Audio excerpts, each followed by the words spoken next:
Student, अब हम लोग class 10 NCERT math lesson first real number के बारे में अब हम सीखेंगे। तो पहले हम इसमें इसका इंट्रोडक्शन पढ़ते हैं, क्योंकि किसी भी चीज को जानने से पहले उसका इंट्रोडक्शन जानना जरूरी होता है। ठीक है, तो देखो इंट्रोडक्शन में सबसे पहले हम जानते हैं रियल नंबर। पहले ये चालू करते हैं, real number. What is the meaning of real number? Real number, तो देखिए रियल नंबर का सेंस होता है कि हम किसी एक लाइन पे नंबर लाइन पे हम किसी एक नंबर लाइन पे जो भी नंबर रिप्रेजेंट करते हैं, यानी किसी नंबर लाइन पे जो भी नंबर दिखाए जाते हैं या शो किए जाते हैं, या किसी नंबर लाइन पे जो भी नंबर होते हैं वो आपके क्या होते हैं? Real number. वो आपके क्या होते हैं? Real number. या इसको आप ऐसे भी बोल सकते हो कि real number is the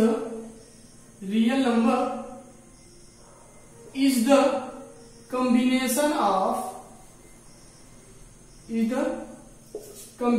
of rational and irrational numbers। आप इसको ऐसे भी डिफाइन कर सकते हो कि real number is the combination of rational number and irrational number. या इसको ऐसे भी बोल सकते हो कि किसी अगर कोई मान लो नंबर लाइन ए बी है, ठीक है, तो इस नंबर लाइन पे जो भी नंबर रिप्रेजेंट किए जा सकते हैं या इस नंबर लाइन पे जो भी नंबर होते हैं दिखाए जाते हैं वो आपके क्या होते हैं? Real number. ठीक है, क्योंकि आप लोगों ने क्लास 9th में इसके बारे में ब्रीफली सीखा होगा, तो बस यह आपके लिए अभी मस्ट है जानना। ठीक है, देखो इसमें हम आगे बढ़ते हैं। कह रहा है कि रियल नंबर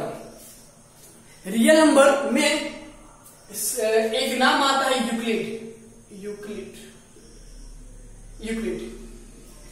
साहब जो थे वह ग्रीक मैथमेटिशियन थे। वह क्या थे? ग्रीक मैथमेटिशियन थे। ठीक है, ग्रीक मैथमेटिशियन थे जिन्होंने बताया एक बहुत ही स्टैंडर्ड क्वालिटी कि हम जिससे किसी दो नंबर के बीच में कैसे हम एचसीएफ फाइंड करते हैं।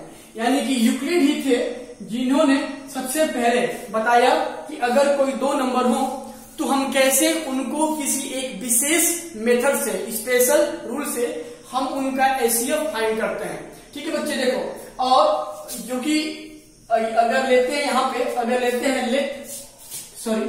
Let A and B are two number. मानते हैं कि अगर ए और बी कोई दो नंबर है तो वे कहे कि अगर हम ए को बी में डिवाइड करें तो चलो मानते हैं कि यहाँ कोई क्वोशिएंट जाएगा और यहाँ कोई क्या आएगा? रिमाइंडर आएगा। ठीक है, तो वे कहे कि हम इसको एक अलग ढंग में जब इसको हम शो करेंगे, that is B is equal to what? A into Q plus R. ठीक है भैया, जो आर होता है, रिमाइंडर होता है, वह 0 होता है या 0 से बड़ा हो सकता है, लेकिन हमेशा डिवीजर यानी कि हम जिससे डिवाइड कर रहे हैं उससे क्या होता है? हमेशा छोटा होता है। हमेशा उससे क्या होता है? छोटा होता है। तो that rule is called Euclid's formula by which we find the HCF of two number. और बच्चे देखो ना, इसमें जो यह था नियम ना, यह अभी मॉडर्न टाइम में इसका यूज नहीं हुआ था। यह बहुत पहले से हम लोग इसके बारे में जानते थे। एक यूक्लिड का, एक मैथमेटिक्स का बुक है, seventh book of Euclid element. ठीक है, उसमें यूक्लिड ने इस फार्मूले का, इस रूल का जिक्र किया है जो हम लोग आज यूक्लिड एल्गोरिथम और क्लास 10th में यूक्लिड लेमा के नाम से हम लोग जानते हैं। ठीक है स्टूडेंट, अब हम लोग सीखते हैं कि यूक्लिड्स, देखो ना इसमें एक नाम आता है यूक्लिड्स एल्गोरिथम। एल्गोरिथम। ठीक है, देखो से कहीं कहीं इसको हम यूक्लिड लेमा के भी नाम से जानते हैं, यूक्लिड लेमास। ठीक है, देखो तो पहले हम लोग सीखते हैं कि एल्गोरिथम का सेंस क्या होता है। ठीक है, एल्गोरिथम, एल्गोरिथम। तो देखिए एल्गोरिथम, एल्गोरिथम जो है वह सबसे पहले एक मैथमेटिशियन थे, जिनका नाम है अल ख्वारिज़मी, अल ख्वारिज़मी, जिन्होंने 9th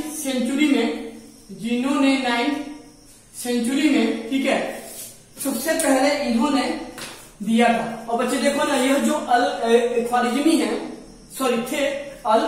थे, जो सबसे पहले एल्गोरिथम वर्ड का आप लोगों के सामने दिए। ठीक है ना, एल्गोरिथम वर्ड यह बनाए या दिए। यह जो थे सबसे पहले यह फारसी मैथमेटिशियन थे। Al Khwarizmi is the Farsi mathematician who derives in 19th century the word algorithm. यानी कि अल ख्वारिज़मी ने सबसे पहले 9th सेंचुरी में एल्गोरिथम वर्ड का सेंस हम लोगों के सामने लाया था। ठीक बच्चे, तो थोड़ा हम सीखते हैं कि एल्गोरिथम का सेंस क्या होता है। एल्गोरिथम, तो देखो एल्गोरिथम जो होता है, लिखते हैं इसको, algorithm is the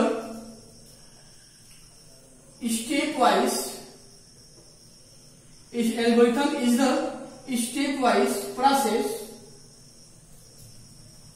by which we solve a problem. बस यही होता है एल्गोरिथम का सेंस। यानी कि algorithm is the step wise process. जो एल्गोरिथम होता है वह क्या होता है, आपका स्टेप वाइज प्रोसेस होता है, जिसके द्वारा हम किसी क्वेश्चन को सॉल्व करते हैं। और बच्चे देखो, यह एल्गोरिथम सबसे पहले 9th सेंचुरी में अल ख्वारिज़मी ने बनाया था। स्टूडेंट, हम लेते हैं यूक्लिड एल्गोरिथम।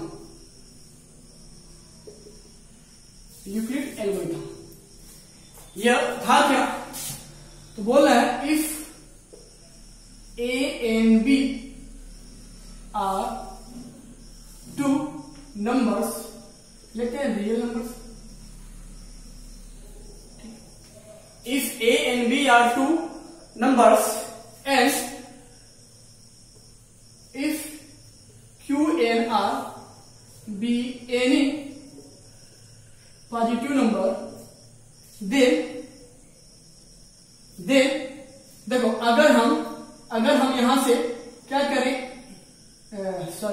अगर हम B से A में डिवाइड करें, मान लीजिए कि मैंने यहां पे लिया कि A और B कोई दो नंबर है, और इसके बाद से Q और R मेरे पास एक पॉजिटिव नंबर इस प्रकार आ रहा है। कैसे कि अगर हम B को A में डिवाइड करें तो मानते हैं Q बार जाएगा। भाई जाहिर सी बात है कि जब किसी नंबर को किसी नंबर में हम डिवाइड करेंगे तो वह कुछ न कुछ टाइम जरूर जाएगा, तो मानते हैं Q। और यहाँ पे रिमाइंडर के तौर पे हमने क्या मान लिया कि let R be the remainder. ठीक है, तो हम जब इसको एक प्रोसेस से एक सुटेबल जब फॉर्म में जब इसको हम लिखते हैं तो क्या होता है, यह होता है A equal to B Q plus R, where remainder R is always equal to 0 or greater than 0 and less than B। मतलब कि जो मेरा रिमाइंडर होता है वह या तो 0 होता है या 0 से क्या होता है, ग्रेटर होता है, लेकिन जिससे डिवाइड करते हैं उससे हमेशा क्या होता है, छोटा होता है बच्चे। ठीक है, और देखो इसमें ना इनका कुछ अपना नाम आता है। और यह जो है क्वेश्चन आप लोग क्लास 1 से सीखते आए हो, क्लास 1 से इस डिवाइड में सीखते आए हो। कैसे हम बता, देखो बचाना, जो A होता है ना, A को बोलते हैं डिवाइडेंट, याद आ गया, dividend equal to division into quotient plus remainder, याद है ना। इसको हिंदी में बोलते हैं क्या, रिमाइंडर थ्योरम या शेषफल प्रमेय, याद है ना, वही रूल है। और यहाँ पे B को बोलते हैं डिवीजर, यानी कि हम जिससे डिवाइड कर रहे हैं। और Q क्या होता है, क्वोशिएंट, कितनी बार में जा रहा है। और R क्या बचता है कि जो भाई बचता है रिमाइंडर।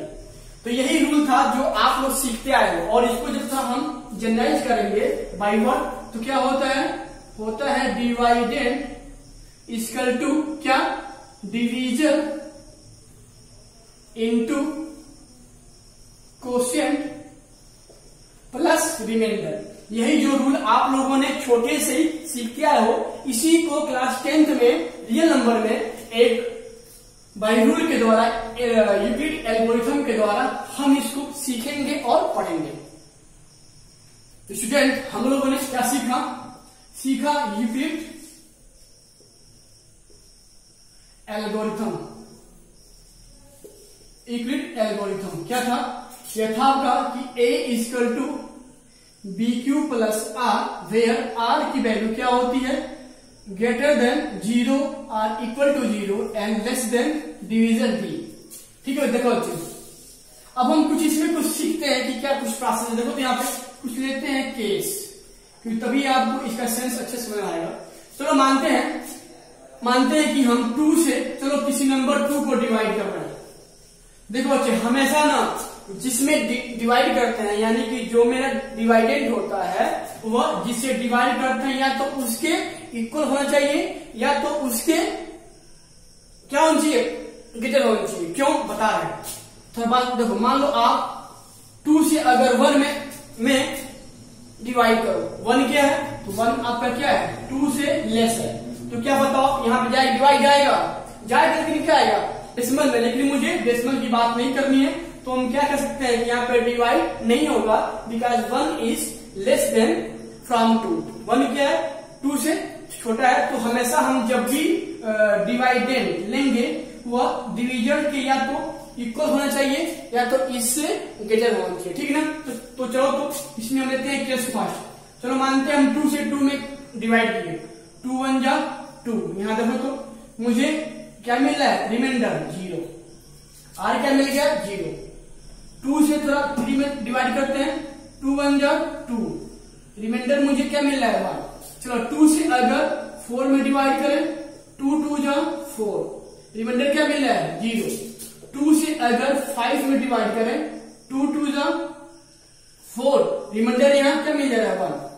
तो बच्चे देखो ना, मेरे इस डिवाइड का मैं आपको एक सेंस जाने बताना है। देखो तो जब हम 2 में अलग अलग नंबरों में डिवाइड कर रहे हैं, तो देखो मुझे हर केस में रिमाइंडर या तो 0 मिल रहा है या तो 1 मिल रहा है, 0 मिल रहा है या तो 1 मिल रहा है। तो देखो हम यहां से कर सकते हैं फर्स्ट क्या, कि if b equal to 2, b मतलब कि जो यूक्लिड के फॉर्म में अगर हम इस फॉर्म में मानते हैं a equal to B Q plus R, where b is divider, तो मुझे अगर b डिवाइडेड होता है, यानी कि हम b बराबर 2 से किसी नंबर में हम जब डिवाइड करें, तो उस केस में मुझे रिमाइंडर केवल 2 मिलेगा, या तो 0 और 1।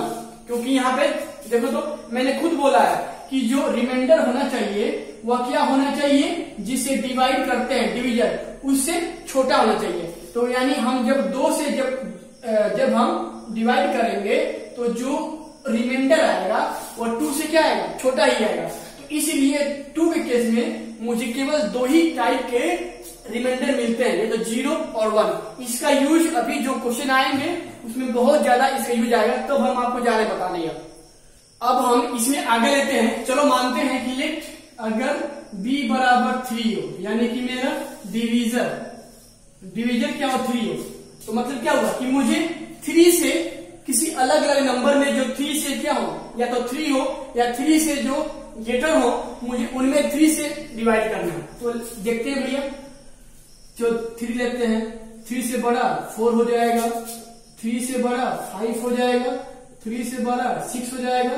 चलो आगे बढ़ाओ, 3 से बड़ा 7। थोड़ा देखो ना, अब हम इन हर केस में देखेंगे कि जब हम 3 से किसी नंबर में जब हम डिवाइड करें तो मुझे एक लास्ट क्या रिमाइंडर मिलेगा। जब वहां देखो तो जब 2 था तो मुझे रिमाइंडर केवल 2 ही मिल रहा है। क्या मिल रहा है, 0 और 1, यानी 2 से छोटा। अब हम थोड़ा 3 लेते हैं, देखो तो 3 1 जा 3, रिमाइंडर यहाँ क्या मिल रहा है 0। 4 है ना, 3 1 जा 3, रिमाइंडर क्या मिल रहा है मुझे 1। 3 1 जा 3, रिमाइंडर क्या मिल रहा है 2। 3 2 जा 6, रिमाइंडर क्या मिल रहा है 0। 3 2 जा 6, रिमाइंडर क्या मिल रहा है 1। चलो थोड़ा यहां लेते हैं 8 से, तो 3 2 जा 6, रिमाइंडर मुझे क्या मिल रहा है 2। तो बच्चे प्लीज थोड़ा यहाँ पे ध्यान से देखो, चेक करो कि हम अगर 3 से 3 में डिवाइड किए, रिमाइंडर क्या मिल रहा है 0। 3 से 4 में डिवाइड कर रहे हैं, रिमाइंडर क्या मिल रहा है 1। 3 से 5 में कर रहे हैं, रिमाइंडर क्या मिल रहा है 2। फिर देखो तो यही चीज बार बार फिर से रिपीट कर रहा है, फिर 0, फिर 1, फिर 2, फिर 0, 1 और 2।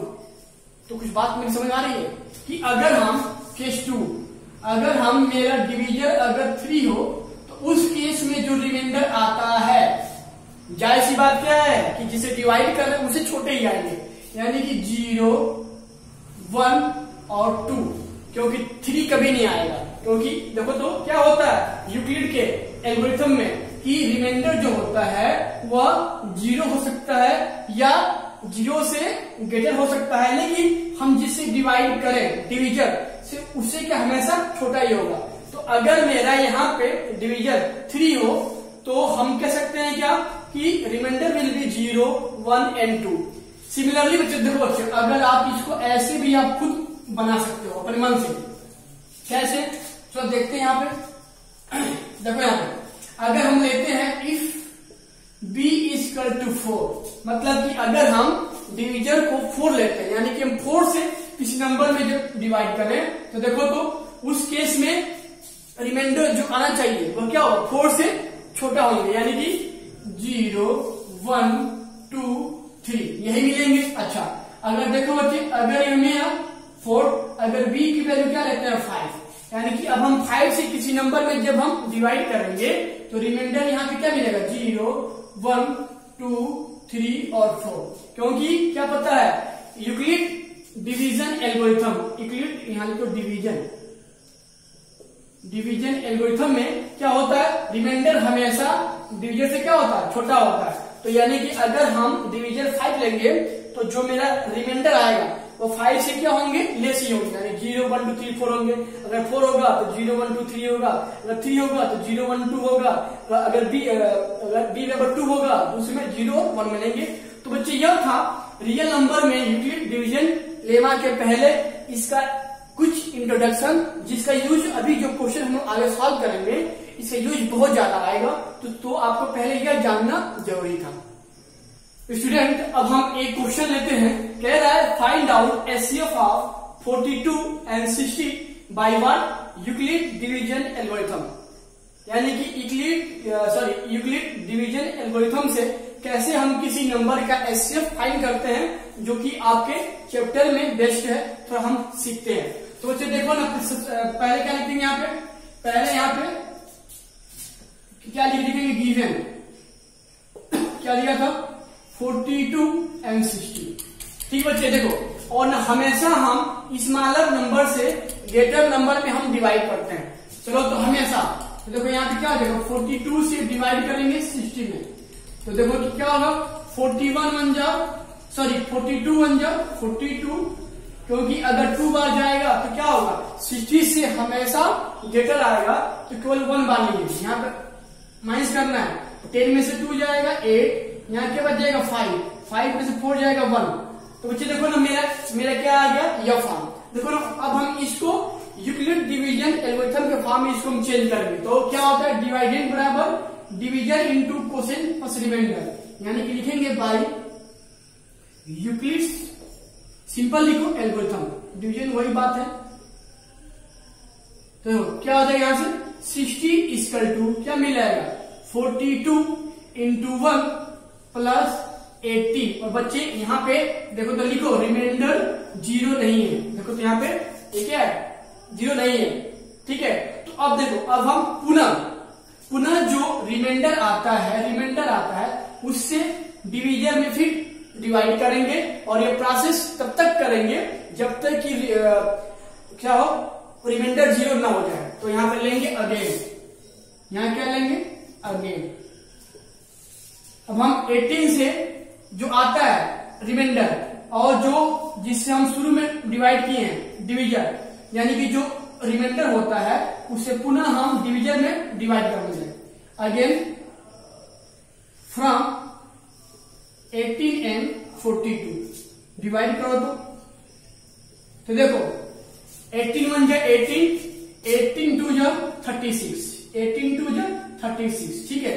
और मुझे यहाँ पे आंसर क्या मिल जाएगा 6, यानी कि remainder that is not equal to 0, यानी कि यहाँ भी क्या है 0 नहीं हो रहा है।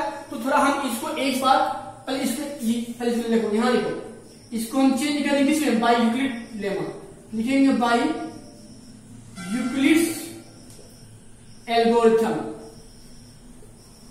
तो क्या फिर वही डिवाइडेंड इक्वल टू क्या हो जाएगा division into quotient, division into quotient plus remainder that is remainder not equal to 0, that is remainder not equal to 0। तो जब पुनः यहाँ पे रिमाइंडर मेरा 0 नहीं आ रहा है तो अब हम पुनः फिर क्या करेंगे रिमाइंडर से डिवीजन में डिवाइड करेंगे।